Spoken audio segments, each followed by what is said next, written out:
The series begins with a hostage situation where a terrorizing man has held an innocent girl captive. The police captain and the task force were on high alert, but soon the media arrived to bug the cops. When he sees the captivator holding a gun to the girl's head, he changes his decision and tells the task force to back out before the killer blows the girl's brain out. He becomes confused and does not tackle the situation well. Whereas everyone else steps back on the captain's order, our protagonist, Jun, doesn't.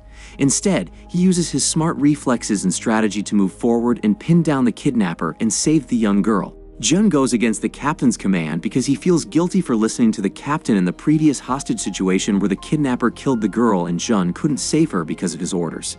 Despite succeeding in this mission, Jun gets scolded by the captain back in the precinct. The captain threatens to suspend him if he doesn't follow orders next time. The scene then shifts to Pyongyang, where a rich mafia boss uses illegal means to run her company. Jun has gotten his friend cop in Ping's social circle to gather dirt on her, but his inefficient moves got him caught. However, his friend is able to report back the busted situation to Jun, who quickly rushes to help his friend.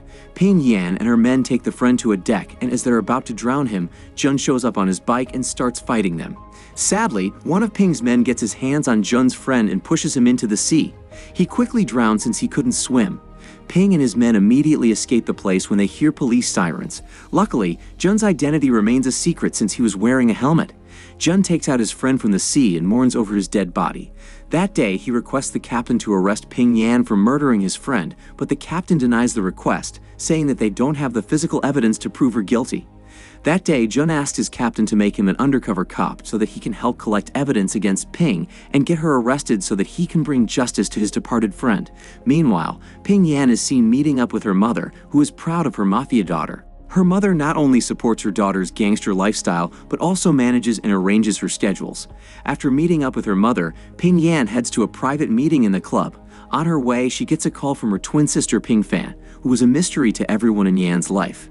Fan talks about how she got her favorite dream job abroad and is now living a good life. Despite Yan being a cold-hearted baddie, her love for her sister is infinite. The two may live in different places but have a deep connection. After catching up with her sister, she gets a call from another person.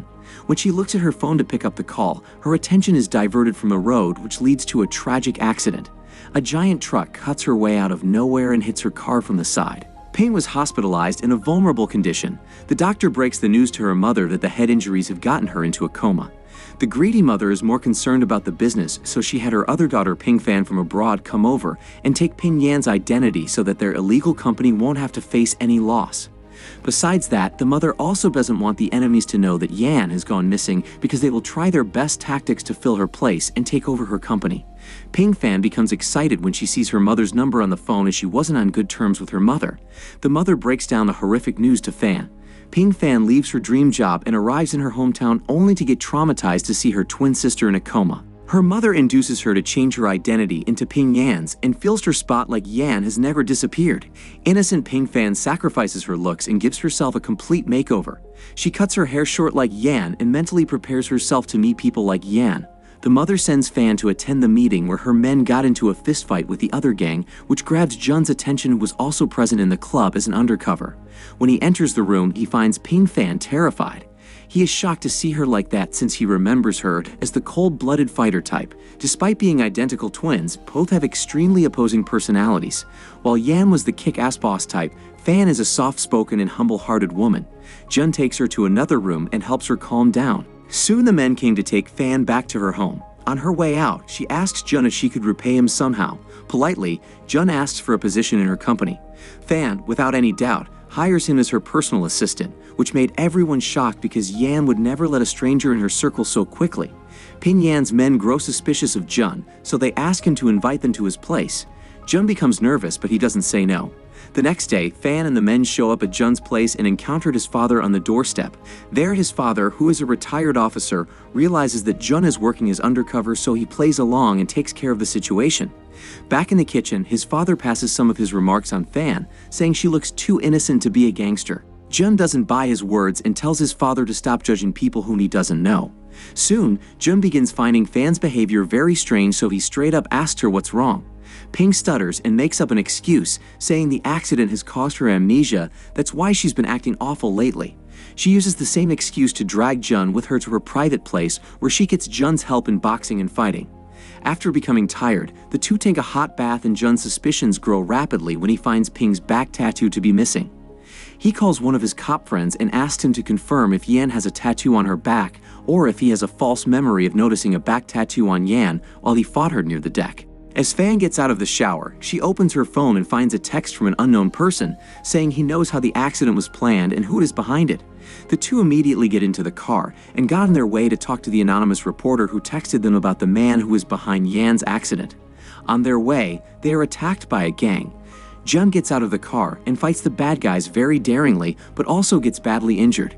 Walking or moving becomes hard for Jun, so Fan takes him into the woods and hides with him in an abandoned place that the two luckily spot.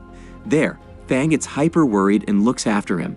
She cleans his wounds and shows love which Jun had never experienced before. Upon getting back, Fan is told that her side hand Zhao Tian has come back from the Thailand visit and wants to see her. Tian enters the room with hyper energy and frankly greets Fan just like he used to meet Yan. Fan becomes hesitant, so Jun stops his hands from touching Fan's face.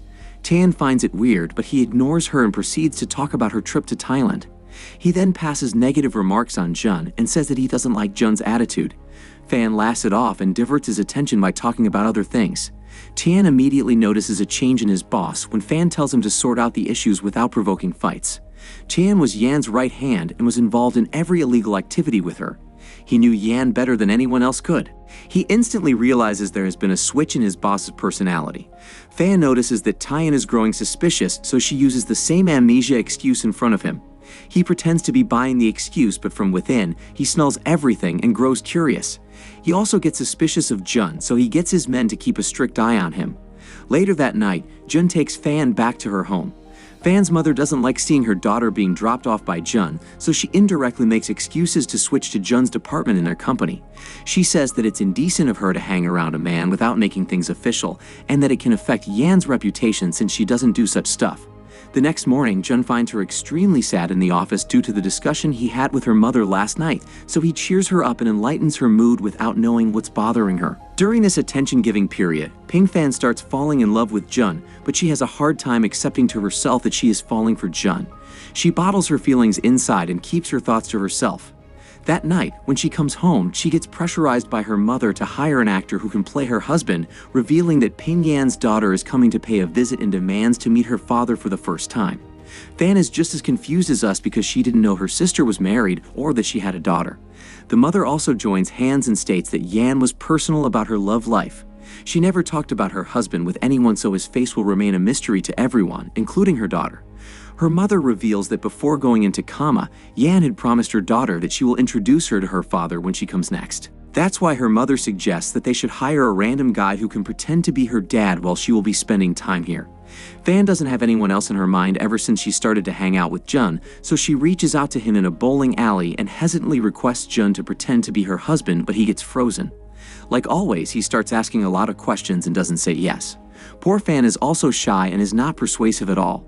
She tries to convince him once or twice, but Jun keeps saying, how can that be possible when there is no commitment or trust? With that being said, Jun leaves her behind. Fan then unites with her friend and talks about the rejection from Jun's side. Despite being sad, she finds Jun charming for listening to his heart because she thinks about love the same way as Jun does. Anyhow, her friend starts teasing her by Jun's name. Tan takes notice of this and immediately comes out and attacks her friend. He chokes her until Fan yells at him and tells him to leave her friend alone. All this keeps surprising Tian, as Fan was not the kind of Don he was used to working with. Meanwhile, Jun's friend shows up and confirms that the girl thereafter indeed has a tattoo on her back. This confirms Jun's suspicion. He knew from day one that Yan had been acting completely differently. His suspicions lead him to cross the limits and secretly stalk Fan. He spots her hanging around with her friend. Fan goes to the hospital to visit her unconscious sister. She sits beside Yan and holds her hands. She gets very emotional while seeing her sister. Now that she was in her shoes, she could feel her pain and could understand why she was such a cold-hearted person. She talks to her about how hard taking her spot is and that she can never rule people as she does, but soon she starts talking about her newly formed love for June. She proceeds to tell that she doesn't know how it happened or she isn't sure if the feelings are true, but she is falling in love with a guy who is close to her at work all day long. While unveiling her secret feelings, Fan is completely unaware of the fact that the man she is talking about is standing right behind her. When she turns around, she is haunted to see Jun behind her. She gasps and starts shouting about what he is doing here. Jun, who happens to be confused, looks upon the unconscious Ping Yan and asks which one of the two is the real Yan. Subscribe to see more videos like this, turn on notifications, and leave a like to help the channel out. Thank you for watching.